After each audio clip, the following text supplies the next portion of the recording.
എല്ലാ കാലഘട്ടത്തിലും കോൺഗ്രസിന്റെ ഒരു പൊതുരീതിയാണ് സ്വന്തം നേതാക്കന്മാർക്കെതിരെ പ്രശ്നങ്ങൾ ഉണ്ടാക്കുക, അതല്ലെങ്കിൽ തൻ്റെ ഗ്രൂപ്പിൽപ്പെടാത്ത തന്നുമായി ബന്ധമില്ലാത്ത ആളുകളെ തകർക്കാൻ ശ്രമിക്കുക എന്നുള്ളത്. കോൺഗ്രസിനുള്ളിലെ തന്നെ നേതാക്കന്മാർക്കെതിരെയാണ് ഏറ്റവും കൂടുതൽ പ്രശ്നങ്ങൾ ഇവർ ഉണ്ടാക്കിയെടുത്തിട്ടുള്ളത്. ഇതിൽപ്പെട്ട പ്രധാനിയാണ് വി.ഡി. സതീശൻ എന്ന് പറയുന്നത് ഇപ്പോഴത്തെ പ്രതിപക്ഷ നേതാവ്. ഉമ്മൻചാണ്ടിയുടെ കാലഘട്ടത്തിൽ തന്നെ ഉമ്മൻചാണ്ടിക്കിട്ട് വയ്ക്കാവുന്ന പരമാവധി പാറകൾ വെച്ച വി.ഡി. സതീശൻ ഇപ്പോൾ ഉമ്മൻചാണ്ടി മരിച്ചതിന് ശേഷം അദ്ദേഹത്തിൻ്റെ ഉള്ള പാരപണി തുടർന്നുകൊണ്ടേയിരിക്കുകയാണ്. വയനാട് മുണ്ടക്കൈ ദുരന്തബാധിതർക്ക് കേന്ദ്ര സഹായം ലഭ്യമാക്കുന്നതുമായി ബന്ധപ്പെട്ട വ്യാജ വാർത്തകളെ ന്യായീകരിക്കാൻ ഉമ്മൻചാണ്ടിയെ തള്ളിപ്പറഞ്ഞാണ് ഇപ്പോൾ പ്രതിപക്ഷ നേതാവായ വി.ഡി. സതീശൻ രംഗത്ത് വന്നിരിക്കുന്നത്. 2016 കൊല്ലം പുറ്റിങ്ങൽ വെടിക്കെട്ട് അപകടം അന്നത്തെ ഉമ്മൻചാണ്ടി സർക്കാർ തയ്യാറാക്കിയ നിവേദനത്തെക്കുറിച്ചുള്ള മാധ്യമങ്ങളുടെ ചോദ്യത്തിന് അദ്ദേഹം പറഞ്ഞ മറുപടി വളരെ പ്രധാനപ്പെട്ടതാണ്. ചില പുഴുക്കുത്തുകളുണ്ട്, അത് മനസ്സിലാക്കണം എന്നാണ് സതീശൻ്റെ പ്രതികരണം.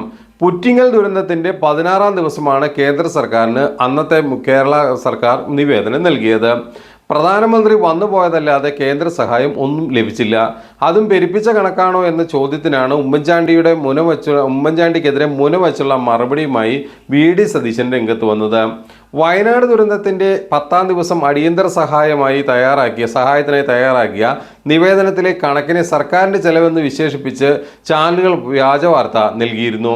സർക്കാരിൻ്റെ വിശദീകരണം വന്നതോടെ ചാനലുകൾക്ക് നിവേദനമെന്ന് മാറ്റിയെങ്കിലും അമിത കണക്ക് എന്ന പ്രചാരണം തുടർന്നുകൊണ്ടേയിരുന്നു.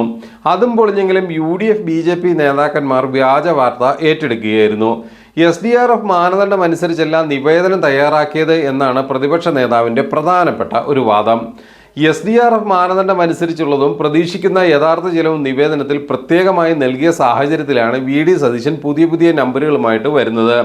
അതായത് വീണ്ടെടുത്ത് കടന്ന് ഉരുളുന്ന പരിപാടിയാണ് ഇപ്പോൾ വി.ഡി. സതീശൻ നടത്തിക്കൊണ്ടിരിക്കുന്നത്. എന്നാൽ മനസ്സിലാക്കേണ്ട ഒരു കാര്യം, സതീശ നിങ്ങൾ മനസ്സിലാക്കണം, ഈ ചെളിയിൽ തന്നെ കടന്ന് വീണ്ടും ഉരുണ്ടാൽ കൂടുതൽ ചെളി പറ്റുകയുള്ളൂ. ഒന്നല്ലെങ്കിൽ അത് കഴുകിക്കളയാൻ തയ്യാറാകണം, അല്ലെങ്കിൽ ആ പ്രദേശത്ത് നിന്ന് മാറാനെങ്കിലും തയ്യാറാകണം. ഇത് വീണ്ടും അലോസരപ്പെടുന്ന, അല്ലെങ്കിൽ വീണ്ടും ആളുകൾക്ക് മുമ്പിൽ നാണം കെടുന്ന സാഹചര്യത്തിലേക്കാണ് സതീശനും സംഘവും നീങ്ങിക്കൊണ്ടിരിക്കുന്നത്. ഏതായാലും വയനാട്ടിലെയും കേരളത്തിലെയും ജനങ്ങൾ ഇതെല്ലാം കണ്ടുകൊണ്ടിരിക്കുകയാണ്.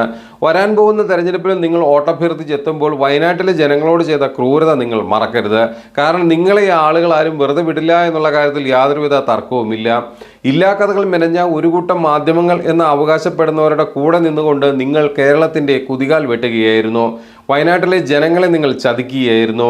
ഇതെല്ലാം തിരിച്ചറിഞ്ഞുകൊണ്ടാണ് ഒരു ജനസമൂഹം ഇവിടെ ഉണ്ടെന്നുള്ള കാര്യം ഇനിയും നിങ്ങൾ മറക്കാതിരുന്നാൽ നിങ്ങൾക്ക് നല്ലത്. ഇല്ലെങ്കിൽ കനത്ത തിരിച്ചടിയാവും നിങ്ങൾക്ക് ഉണ്ടാവുക.